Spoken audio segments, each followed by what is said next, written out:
Welcome to issue 58 of the PlayStation Underground. In this issue, we go behind the scenes at Electronic Arts LA to talk to the development team behind Medal of Honor Frontline. You Star Wars fans will enjoy our footage and interviews from our trip up to LucasArts to check out the sequel to Starfighter. In the fall, you can try your hand at hot new game demos like Tiger Woods PGA Tour 2002, Skygunner, and Mr. Mosquito. You get all this, plus cool moves, downloads, and more.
Gather round, all of you who would listen. I have a tale to tell. A story of warriors and kings. A saga of dark magic. A legend of high adventure.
often sometimes forget who really knows what's the truth. Often dignified, how funny changing the tide. It feels like you already knew.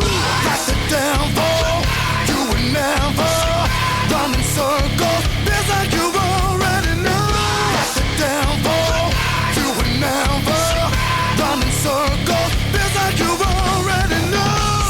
I'm not what you, I'm the one who, what you never thought would be nothing to know. I'm not what you, I'm the one who, what you never thought would be nothing to know.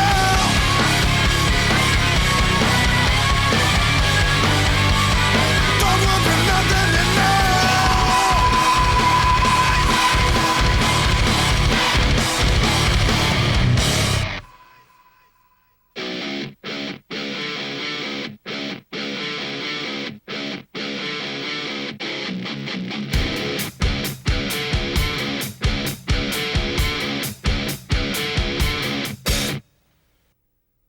Rated T for teen.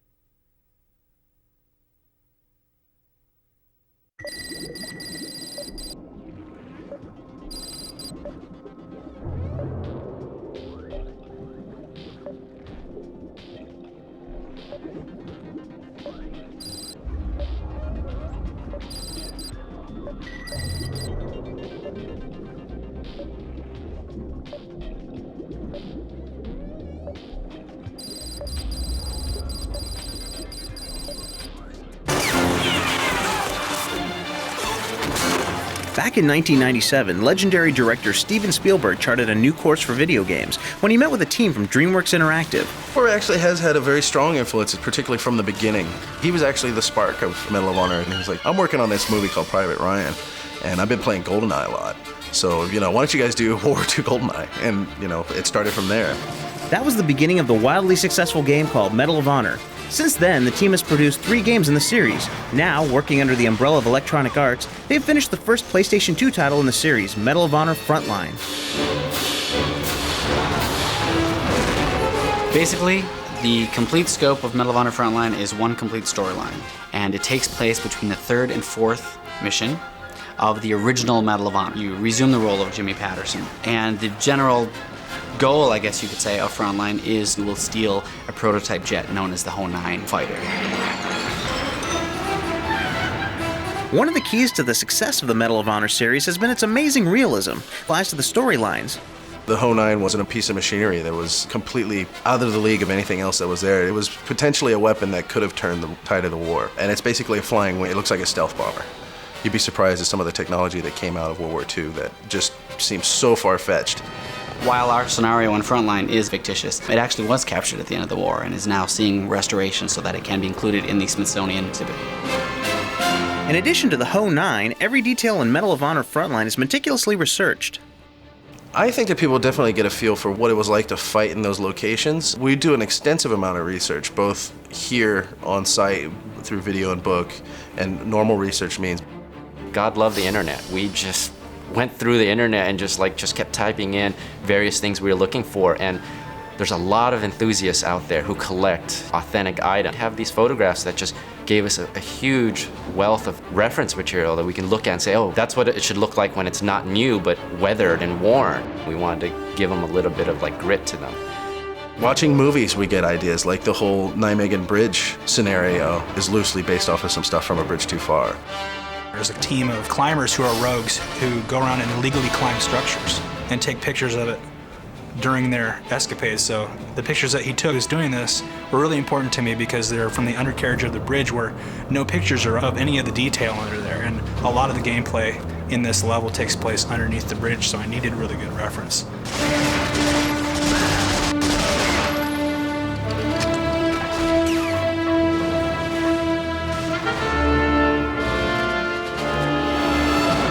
Jimmy is dropped into Holland with 2 other comrades.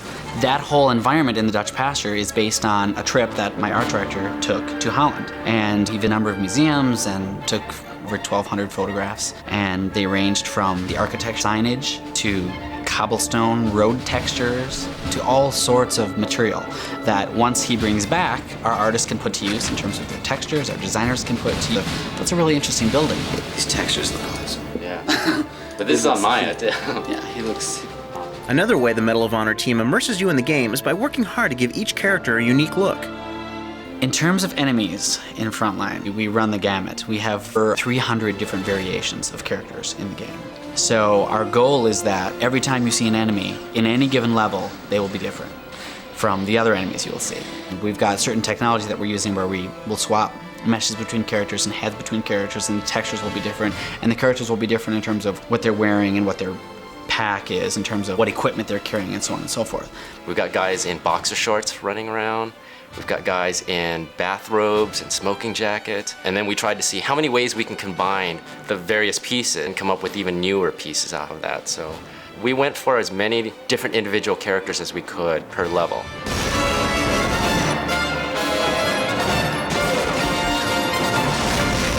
In creating so many unique looks, the team found inspiration from many different places. One of our character designers, in designing the faces and the face textures, actually designed and he sculpted these heads. He would take these designs, sculpt them out with a flesh-colored clay, and light it, and then photograph it and use that as the base. And then from there, once it's mapped on and he's satisfied with the way it works on the three-dimensional mesh, he would go through it and start doing painting on top of it. He would paint in details and things like that.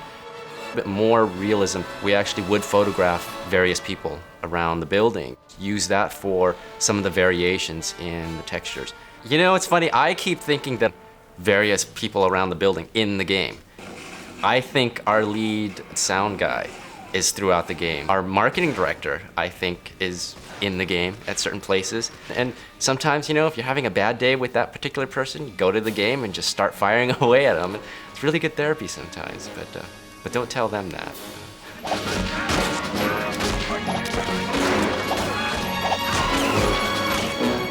Not only are some varied, but some of them actually change throughout the game. There's a chef or a cook that shows up in about 4 levels. He's just cool because he looks mean, and we put him through his paces through the game, not just with gameplay, but each time there's a little bit more damage on him, wear and tear on his costuming, just because we thought, hey, you know, we don't have to reuse the assets from the first time we see him. We can actually give him a torn shirt. We can put a burn flash on his apron. We can give him a black eye. We can do all the... Unlike many current games, there's no motion capture used in the Medal of Honor series. We made a decision not to use motion capture, again, in the very first game, and that kind of defined our Medal of Honor tradition. We key animate everything, we hand animate everything, and it's something we take a lot of as well. We do a lot of acting out things. We are constantly seen running around in the hallways with video cameras and with weapons. In fact, we try to be careful if there's a door because people outside could see these guys running around with Tommy guns and all that. In fact, we try to even get a bazooka, but somehow they wouldn't let us have it. I still don't know. And the reason is we get into the skin of the characters. All the animators do that.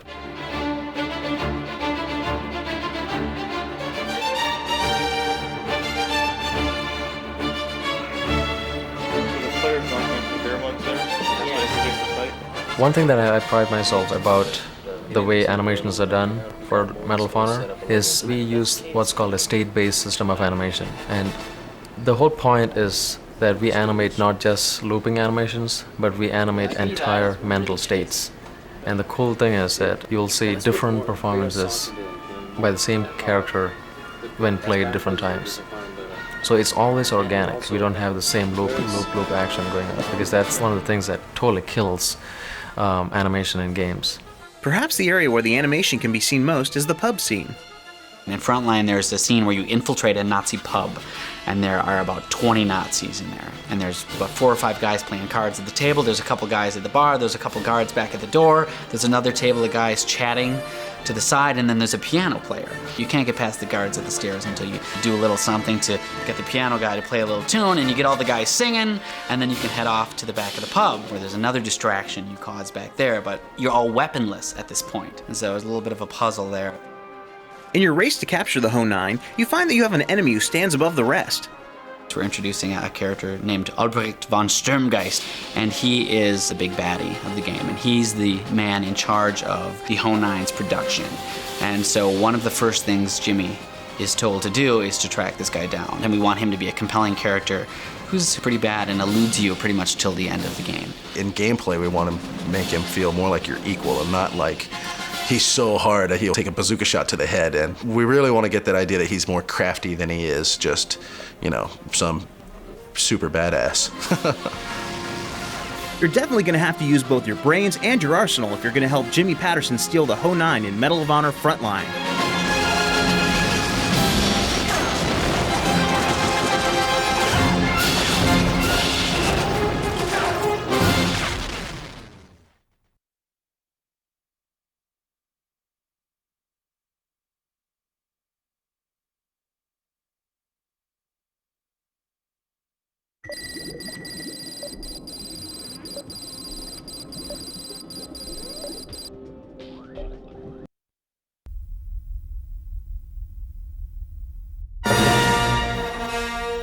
This spring, the latest movie in the Star Wars series, Episode 2 Attack of the Clones, will hit movie screens. And as Star Wars fever sweeps the galaxy, the team from LucasArts has given us an intense space combat game that weaves in and out of the latest Star Wars film. Our goal with the storyline Jedi Starfighter was to tie in the original fighter with Episode 2. The game starts 10 years after the original Starfighter ended, picks up with a character that was in Starfighter, Nim, adds in a new character who was in Episode 1, Adi Gallia. According to his person, he won't welcome our intervention. She's a strong woman. She was part of the Jedi in Episode 1. You would have seen her in the movie. She drives a cool vehicle, and she's pretty fierce.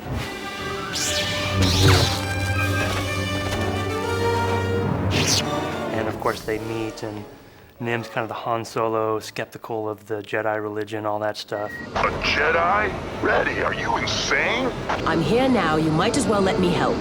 Fine, but no lectures and no Jedi mind tricks. And so he and Adi don't get along very well to begin with. And of course, just like Luke and Han, they establish a friendship, and Nim realizes that she's very valuable. He's a pirate, he's unpredictable, and she is by the book. They work out well together. What? Oh, you gotta be kidding me.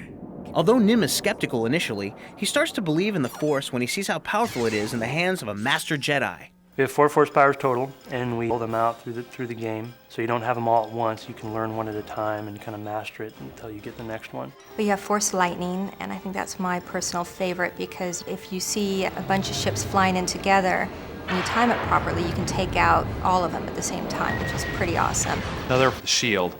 It acts like a normal shield, but if you get what's called a Force Clarity, the shield will not only reflect incoming lasers, but it will redirect those lasers to any target of your choice. The third power is Force Reflex, which slows down the entire game world, but the Jedi stays at the current turning rate and fire rate. It's supposed to kind of simulate what it would be like if the Jedi had enhanced reflexes. And the last power is Force Shockwave, and that simply emits a large destructive force from the player in a kind of an expanding sphere, and just deals major amounts of damage. We're inside. Contact me! Because of the complexity of the Star Wars universe, the game developers at LucasArts have a very close relationship with the creative team at Lucasfilm. Because we're making a game, we need to get access to all of this stuff and shots of scenes and characters. They're really good to work with. They do have more involvement than one would expect. They review all of our game designs, anything that goes into our game, they do take a look at. Even down to making sure that the lightsabers are the right color for the right character. At the same time, George understands really well that making games is inherently different than making movies, and he understands that we need to take these characters and the situations and vehicles and apply them in a slightly different way. The story of the Star Wars prequels is moving closer to the classic Star Wars series. We wondered if the design of the various ships were moving in that direction as well. The first thing that we realized when we saw the design for the Jedi Starfighter is that it is already going toward classic Star Wars. You have the cross between an A-Wing and a Star Destroyer. Basically, it looks like a mini Star Destroyer. Shooting star to new moon. Do you copy? But the lines are starting to be blurred between classic Star Wars and the prequels for sure. All the designs are saying that. One of the new features of Jedi Starfighter is a 2-player mode that can be accessed in every mission. In Starfighter 1, we actually had some hidden 2-player you could unlock. With Jedi Starfighter, every mission can be played either in single-player mode or in 2-player mode cooperatively. We wanted to go crazy with that. We wanted to go as far as we possibly could. And a lot of us are big fans of cooperative play, kind of sitting on the couch with your buddy and the controller both in the same mission. You're both calling out orders, streets, don't get that, blow that up, what are you doing? You could play the first 5 missions in 2-player mode, and then your friend goes home and you want to keep playing, you just keep playing right on through the game in single-player mode and switch back as often as you want. Beyond the new 2-player mode, there's a ton of new bonus levels and materials in the game that should keep fans busy a long time. We have 10 bonus levels. We have 11 bonus movies. We have 9 different bonus craft you can unlock, everything from an X-Wing to Jango Fett. We have team commentary video. My initial designs were to have gameplay that go and take you all across the moon and stuff. We have a sneak peek at an upcoming game that I probably can't say here.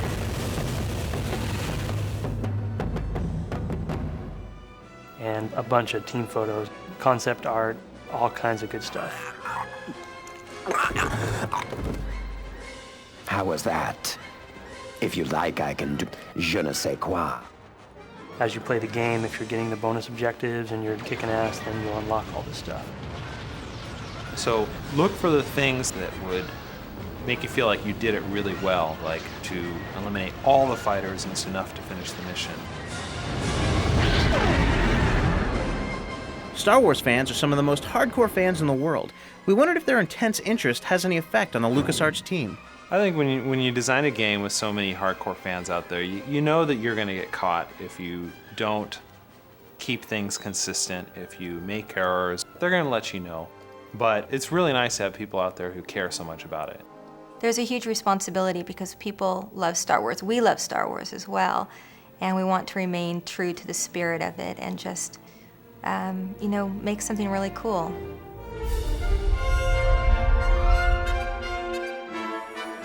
Master Yoda extends his gratitude, Master Gallion.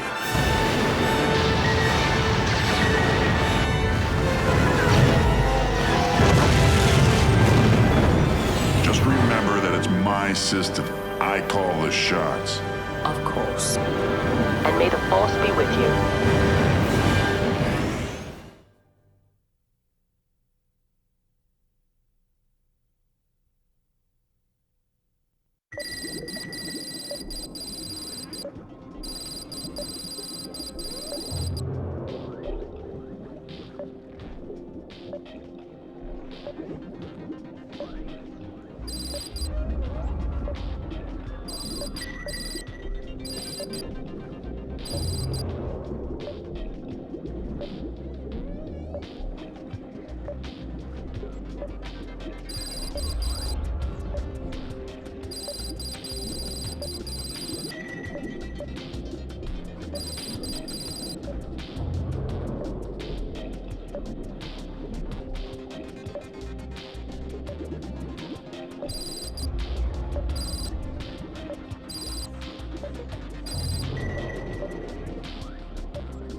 Hi, my name is Saul, and today I'm going to show you a cool move for the game Draken, the Ancient's Gates. In this cool move, I'm going to show you how to defeat the boss Bone Grinder in the Adrelian Isles. Let me show you how it's done. Before you enter the chamber with Bone Grinder, it's always good to power spell. I chose the lightning spell. Once you've entered the chamber, you're going to view a small little sequence. Bone Grinder is going to be impervious to all of your attacks. The trick here is to destroy all 3 of the crystals in the statues that are powering up with lightning. Target onto the crystals and use your spells on them to destroy them.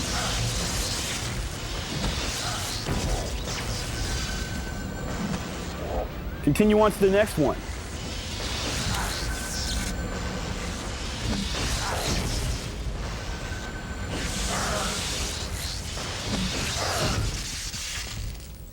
Now that all the crystals have been destroyed, you can now attack Bone Grinder. Here I'm going to pick up my sword.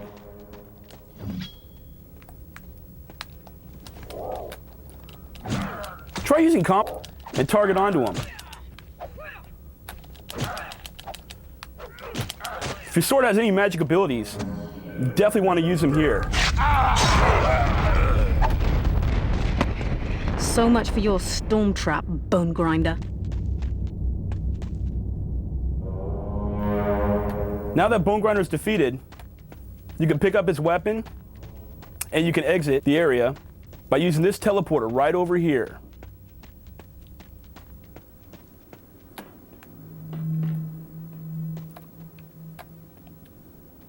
Pull the switch to activate the teleporter and exit the dungeon. And as you can see, Airrock is already here waiting for you.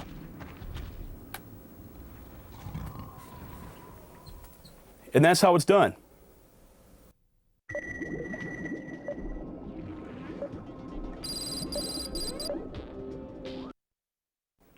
Hi, my name is Saul Villegas, and today I'm going to show you a cool move for the game Jak and Daxter. In this cool move, I'm going to show you how to get a hard-to-reach power cell in the level Volcanic Crater. Let me show you how it's done. In order to get to this hard-to-reach power cell, you're going to have to head back into the level Spider Caves.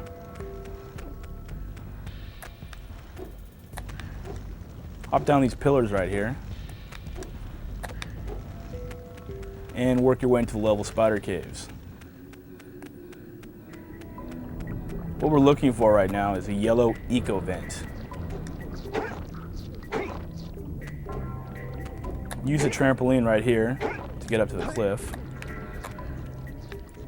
and carefully work your way across the moving platforms.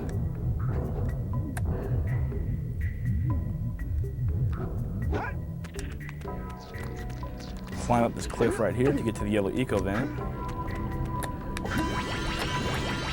And what you're going to want to do is race all the way back to the crater before the yellow eco runs out.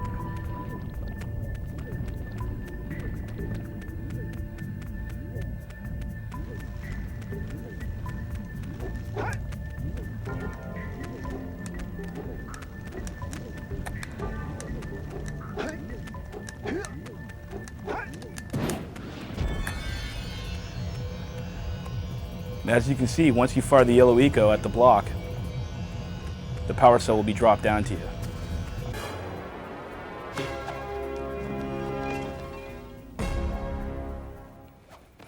As you can see, it can be done. It's not easy. Practice makes perfect. If you're unable to do it the first time, just keep trying. Eventually you'll get it.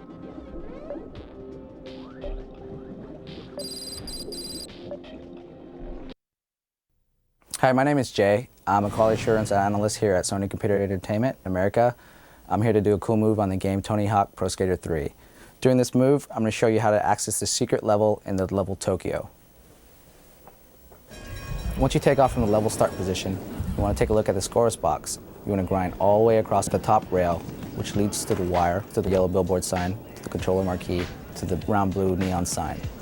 You got to start from this position right here. Grind the wire, jump in the marquee, jump, grind, and once you hit the two wires that hold the circle neon sign, it will break. So once you knock down the circle blue neon sign, you want to jump inward on the second level. Once in there, you can access the ramp that goes to the secret level.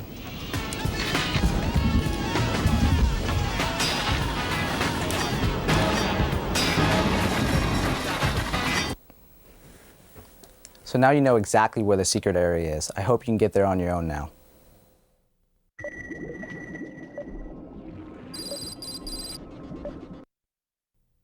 Hi, I'm Steve. I'm a quality assurance analyst for Sony Computer Entertainment, and I'm going to show you guys a cool move for Tony Hawk Pro Skater 3.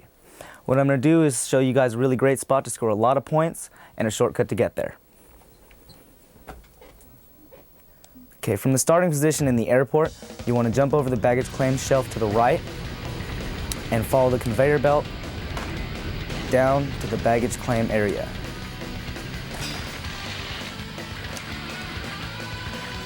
Once you get to the baggage claim area, you want to follow You want to get onto these rails, which will take you into a U. You just follow around it over and over, doing special tricks, special rail slides, special manuals, until your multipliers are up to about 80. And if I happen to accidentally fall off a rail, I just trick into a manual back to the rail and hop back on and just continue this until I either A, think I'm gonna crash, or score enough points and just want to land. And there it is. That's how you score over 2 million points in Tony Hawk Pro Skater 3 in one run.